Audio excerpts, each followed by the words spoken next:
From all things trucks and SUVs, this is your All-Terrain Nation, and I'm your host, David Boyd. So, do we have a problem on our hands with Ford? And you might be thinking, why would we have a problem with Ford? We should not have a problem with Ford at all, right?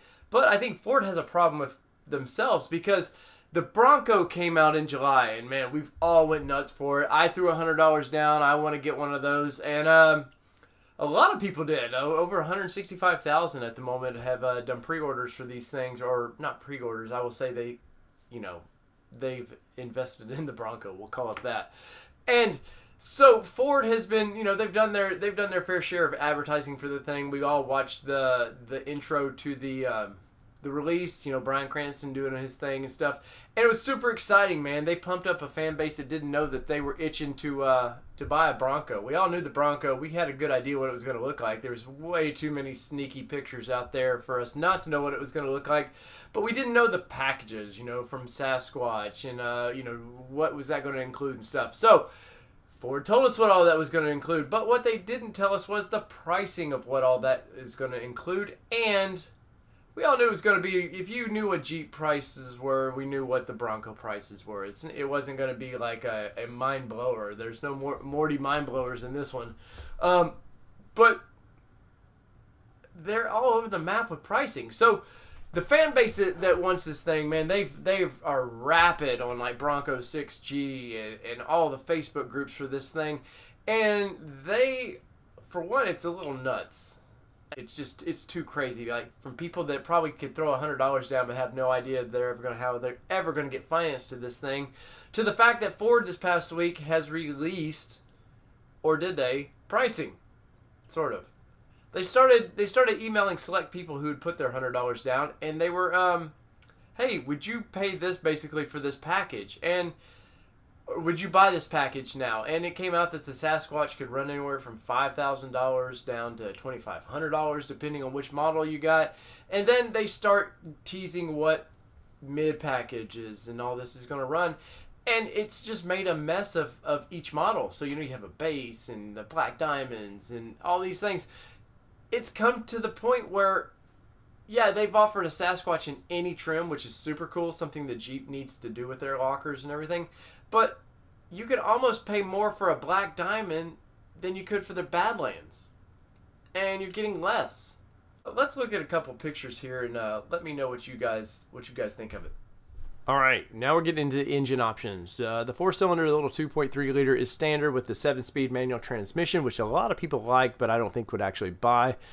The crawler gear's, kind of fun, but $3,500 for that 2.7 liter twin turbo, with the automatic. That's cool. Sasquatch is a little confusing. I mean, we know what it's coming with: the 35s, the 17s, potential bead locks, and the 4.7 gearing, and the Bilstein shocks. But it seems to vary which model you get. This in the Black Diamond is $4,500, but you're already getting a rear locker. I would have thought that would have been about $3,500, but once again, I'm not pricing these things to sell, so this is just my opinion. Now let's get into this part of it, because 4-door, you're going to get a soft top standard, which, that was no surprise. But the roof options are a little odd to me, because you get a molded hard roof for $700, which that's not too crazy. Or you get like a couple weird options. This one here is, you get the shadow black with a removable rear glass for $1,900, or you can spend $3,700 and you get, the better option. Now, accessories, you tow hitch, that's $600 on the F-150. There was no reason to think they wouldn't charge the same here. You get the roof rails for $400. It's not crazy, but or you get the bumper for $800, which aftermarket you can probably match that easy. So there we go.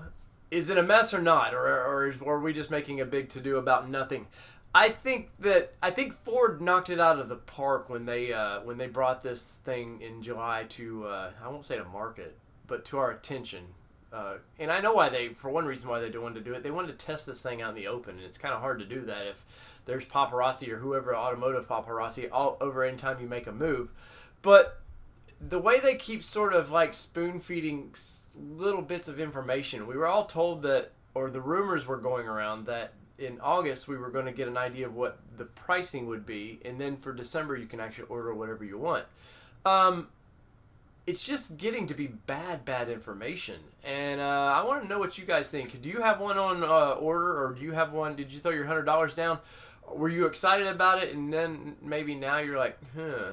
And then when you figure that the first edition was $65,000, and you figure that you can get a Jeep Rubicon, I priced one today for $49,000. Now, granted, you know, you're not getting completely everything. And I had somebody debate me on Facebook today of going, hey, well, I mean, look at all the technology you're getting. And I'm like, and I love this Bronco, so I'm not crapping on it, but you're not getting that much more technology than what you're getting in a Jeep right now. So, once again, let me know in the comments below. And if you have not yet, like and subscribe to our videos. Yeah, we're a new channel, but we've been around for a long time under the Nissan Nation Productions banner. And we need your support. So think about hitting that subscribe button for us. And really, if you like these things, smash the like button. So from all things All-Terrain Nation, trucks and SUVs, to wherever you're watching us around the globe, we are All-Terrain Nation. We're out. Peace.